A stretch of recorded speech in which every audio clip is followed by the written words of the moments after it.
Et bonjour à tous, bienvenue dans cette nouvelle vidéo, une vidéo libertinage et on va parler de côte-à-côtisme.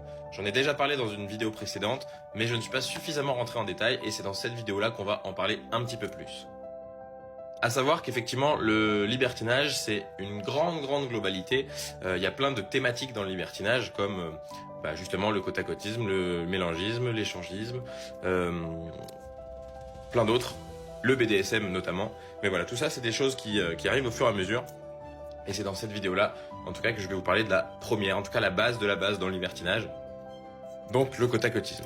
À savoir que les gens qui se lancent dans le libertinage ne savent pas forcément trop comment se lancer. On sera jamais libertin échangiste dès le début, c'est très rare, c'est même je pense pas possible parce que voilà, on a beaucoup d'a priori, beaucoup de questions à se poser et donc finalement quand on va se rencontrer pour la première fois, on va souvent aller faire du côte-à-côtisme. On ne prévoit pas du côte-à-côtisme, en fait on le ressent. C'est vraiment quelque chose qui se fait naturellement. Quand vous allez vous retrouver dans une chambre avec d'autres partenaires, vous allez naturellement vous mettre avec votre femme, votre homme, et inversement, donc l'autre couple va se mettre juste à côté de vous. Donc le côte-à-côtisme, effectivement, c'est bien deux couples dans la même pièce, dans le même lit, mais où on ne se touche pas forcément. En tout cas, il n'y a pas de pratique l'un avec l'autre. Sauf peut-être à la limite des caresses, ou en tout cas des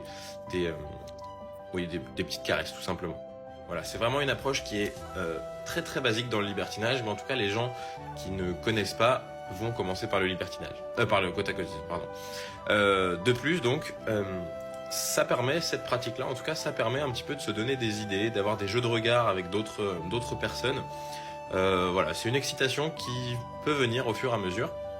Mais voilà, c'est très important à bien comprendre que le côte-à-côtisme, c'est juste dans son couple, avec son partenaire ou sa partenaire, à côté d'autres partenaires, tout simplement. Voilà, j'espère que cette vidéo vous a plu, qu'elle vous a appris pas mal de choses. J'ai essayé de rentrer un petit peu plus dans le détail par rapport à la première vidéo, notamment qui parle du côte-à-côtisme. Si vous avez des questions, si vous avez des peurs, des a priori ou autres, n'hésitez pas à m'envoyer un petit message, je réponds à 100% des personnes. Et surtout, vous pouvez aussi me retrouver en live en appuyant sur le bouton qui est là. Voilà, merci à tous, passez une bonne journée, ciao!